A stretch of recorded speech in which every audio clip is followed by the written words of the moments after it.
नमस्कार मित्रांनो, आपण सर्वांनी जेजुरीचा मुख्य किल्ला अनेकदा पाहिला असेल, जिथे चोहीकडे भंडारा उधळला जातो. पण तुम्हाला माहीत आहे का, खंडोबा देवाचं मूळ स्थान या मुख्य मंदिराच्याही वर एका उंच डोंगरावर आहे, ज्याला आपण कडेपठार किंवा जुनागड म्हणतो, जिथे आजही देवाच्या पाऊलखुणा जपल्या आहेत. आजच्या या विशेष व्हिडिओमध्ये आपण जेजुरीच्या या जुन्या गडाची पूर्ण माहिती, इतिहास आणि तिथे कसं पोहोचायचं हे पाहणार आहोत. चला तर मग निघूया खंडोबाच्या मूळ स्थानाकडे.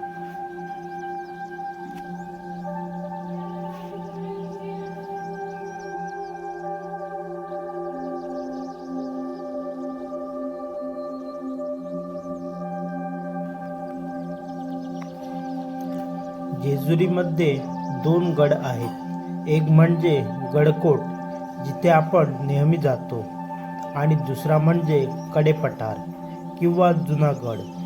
असं म्हटलं जातं की मणी आणि मल्ल या दोन राक्षसांचा संहार केल्यानंतर खंडोबा देवाने आणि म्हाळसा देवीने या कडेपठारावर पहिल्यांदा विश्रांती घेतली होती. म्हणूनच याला मूळ स्थान मानलं जातं. 17व्या शतकात जेव्हा नवीन गडकोट बांधला गेला, तेव्हा भाविकांच्या सोयीसाठी देवाची मूर्ती खाली आणली गेली. पण आजही खऱ्या श्रद्धेने दर्शन कडेपठारावरच होते, असं जुने लोक सांगतात. येथील मंदिर हे अतिशय प्राचीन असून हेमाडपंथी शैलीतील आहे.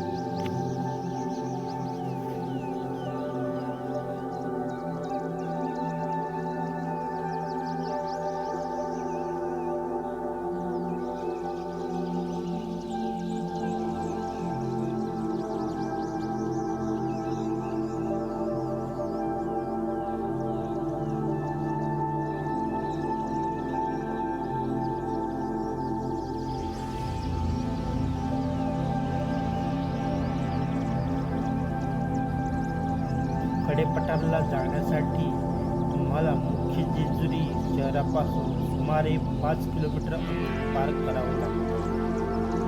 गडावर जाण्यासाठी अंदाजे 750 ते 800 पायऱ्या आहेत. साधारणपणे 45 मिनिटे ते 1 तास वेळ लागतो. चढताना वाटेत तुम्हाला टाकते आणि अनेक माळा दिसते.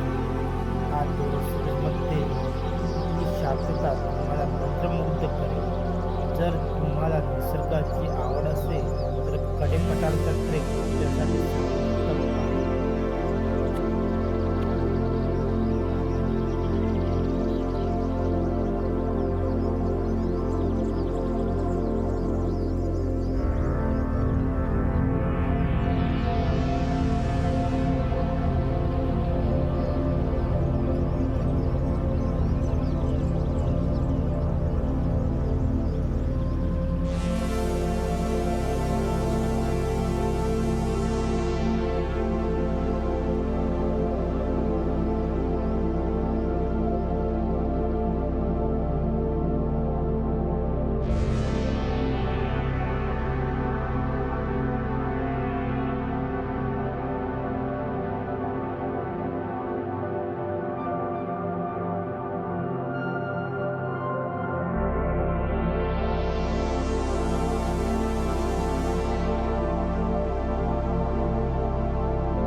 गडावर खंडोबा आणि म्हाळसा देवीचे स्वयंभू लिंग आहे.